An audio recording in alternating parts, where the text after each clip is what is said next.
Assalamualaikum warahmatullahi wabarakatuh. Perkenalkan, nama saya Milati Hanifah dari kelas PBAB IAIN Ponorogo. Pada kesempatan kali ini saya akan menjelaskan tentang balaghah dalam Al-Quran, di antaranya tasbih, majaz, dan kinayah di Al-Quran juz 12. Yang pertama saya akan menjelaskan tentang balaghah tasbih di Al-Quran juz 12 dalam surat Hud.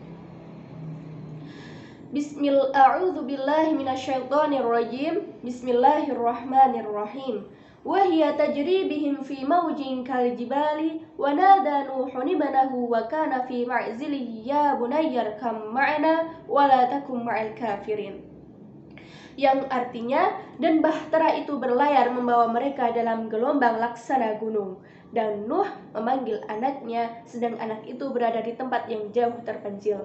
Hai anakku, naiklah ke kapal bersama kami, dan janganlah kamu berada bersama orang-orang yang kafir.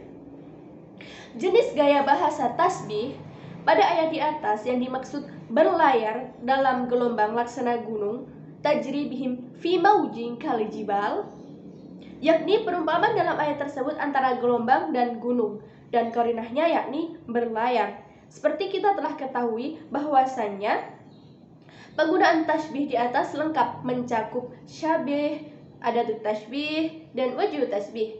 Dan tasbih yang lengkap ini dinamakan dengan tasbih sharih. Alasan kewacanaan penggunaan tasbih yaitu penggunaan kata jibal yang artinya gunung, akan tetapi arti yang dikehendaki yaitu gelombang tersebut yang tingginya menjulang seperti gunung. Yang ketiga, aspek estetika dalam kelompok ayat tasbih. Penggunaan ayat tasbih yaitu ayat tersebut menceritakan tentang bahtera yang berlayar dan gelombang yang menjulang seperti gunung. Nah, perumpamaan tersebut termasuk dalam kelompok estetika ayat tasbih. Yang kedua, yakni majaz dalam Al-Quran.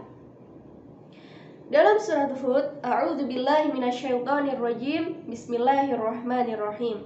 Wa dakhala ma'ahu sijna fatayan. Qala ahaduhuma inni arani a'suru khamra. Inni arani a'suru khamra.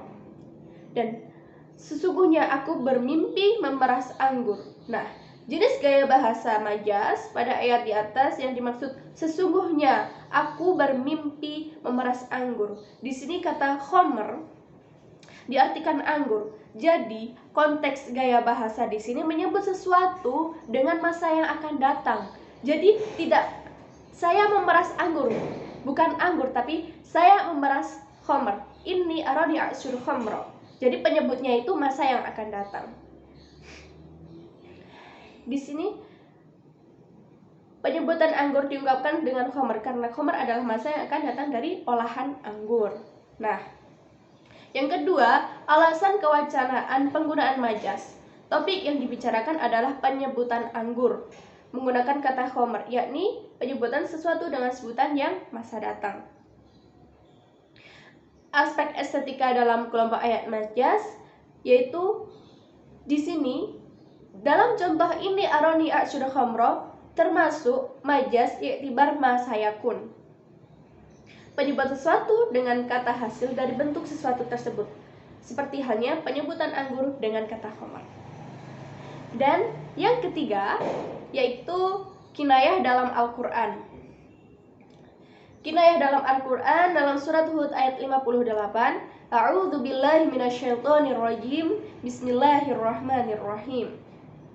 Walamma jaa'a amruna najjayna Hudan walladzina amanu ma'ahu birahmatin minna wa najjaynahum min 'adzabin ghalidh.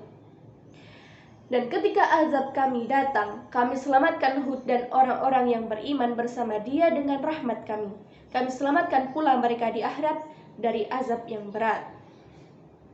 Jenis metafora dalam ayat di atas. Ayat ini berisi tentang datangnya azab dari Allah. Dan kemudian diselamatkannya Hud dari orang-orang yang beriman bersama dengan rahmat Allah. Nah, Makna asli dari kata amruna merupakan kinayah atau metonomi. Perlu diketahui bahwa kinayah merupakan lafadz yang memaknainya harus dengan makna lain, akan tetapi bila dimaknai dengan makna asli juga dapat dilakukan. Nah, inilah letak perbedaan kinayah dengan majaz. Makna asli kata amruna adalah perintah, akan tetapi di sini dimaknai dengan azab. Alasan kewacanaan penggunaan ayat ini, dan ketika datangnya perintah untuk menghancurkan kaum Ad, Allah selamatkan Hud, para pengikutnya yang beriman, dari siksa yang membinasakan. Nah, dalam contoh di atas dapat kita ketahui penggunaan amrun diartikan sebagai azab, bukan amr, atau yang arti aslinya biasanya perintah, suatu perkara, apalagi dan lain sebagainya. Nah, aspek estetika dalam ayat metaforis, gaya bahasa dalam ayat ini menimbulkan keindahan, seperti kata amrun yang diartikan sebagai perintah. Mungkin cukup sekian dari saya tentang contoh-contoh balaghah yang diantaranya tasbih, majaz, kinayah dalam Al-Quran, juz 12. Mungkin cukup sekian dari saya. Kurang lebihnya mohon maaf. Wabillahi taufiq wal hidayah, waridha wal inayah. Assalamualaikum warahmatullahi wabarakatuh.